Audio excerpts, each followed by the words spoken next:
Netanyahu is seen by many Israelis also as partially a villain of the peace, because I'm just reading Yuval Hariri in the Washington Post, and he seems to suggest that Netanyahu, instead of handling Israel's security situation, had focused, instead of grabbing unlimited power for himself and his coalition, that includes messianic zealots and shameless opportunists. And many of them were practicing divide and rule politics, as you said, and were not adhering to any terms of a possible two-state solution. Do you believe Benjamin Netanyahu, as Hariri and others suggest, are partly responsible for what has happened? They pushed groups like Hamas to the wall.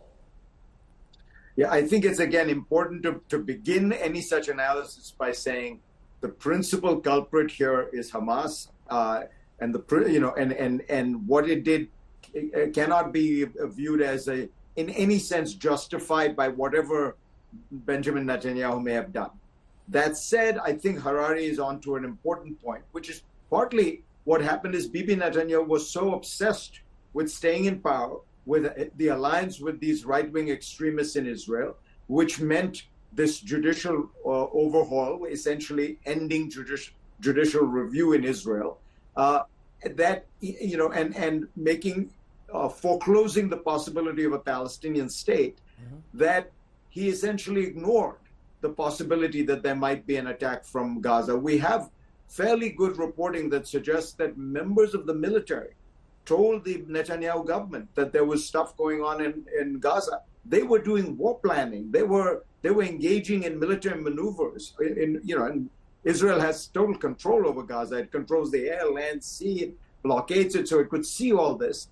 And apparently, the Netanyahu government's response was, "These are all Israeli army dissenters. They don't like our government. They're the guys protesting on the street. They're just trying to stop us from doing what we want to do in Israel." So there is some evidence that the Netanyahu government was not just ignoring it, but kind of willfully ignoring it because it wanted to pursue the two issues you talked about: judicial overhaul at home and foreclosing the possibility of a Palestinian state in the West Bank. So is it hubris in a way that has driven Israel to ignoring these security threats? And what does this do to the belief of invincibility of the Israeli security, of intelligence gathering? To that extent, Israel itself is today a country angry, of course, by what has happened, but possibly a country that suddenly recognizes that its invincibility no longer holds. Very good point, Rajdeep, because Israel really is the military superpower of the region. It has a military far, far stronger than any of the other militaries in the region. It has nuclear weapons. Most reports suggest 100 nuclear weapons on submarines, which make them largely invulnerable. But you are always challenged in these situations. And India understands this well. The United States understands this, by asymmetrical threats. You spend too much time thinking about the big threat. It used to be for the Israelis, the Egyptian army, the Syrian army, the Iraqi army, and they can best all those easily. But what they didn't perhaps spend enough time thinking about was this asymmetrical threat, particularly if it took on this brutal and inhuman and barbaric form. And they were not really, it seems to me, watching Gaza carefully enough and watching that these people were actually engaging in these maneuvers. Terrorism is the weapon of the weak. It is used by people who do not have the possibility to defeat you in open warfare. And I think maybe there was an element of hubris where Israel was focused on the battles it can win easily, not on the ones that are much more complicated.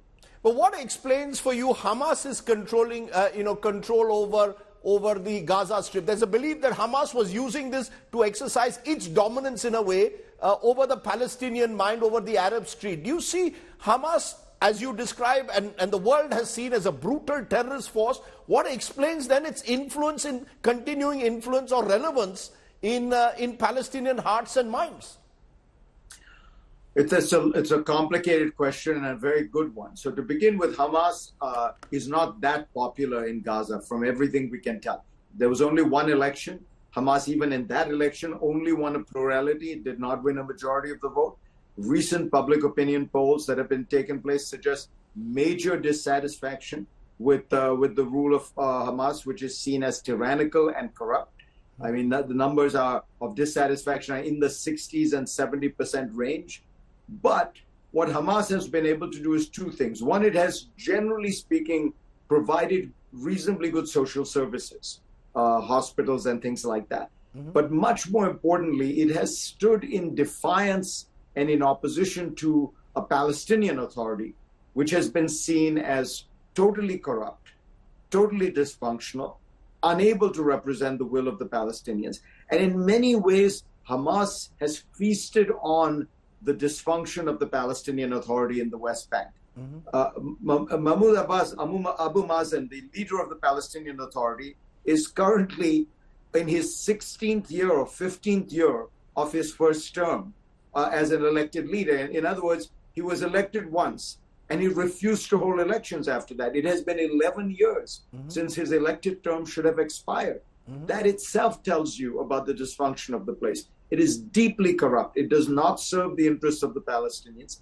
And so frustrated Palestinians have sometimes thought of Hamas as a kind of alternative to it. But I don't think there's much evidence that Hamas is popular in Gaza. It rules in Gaza right now through sheer force and tyranny.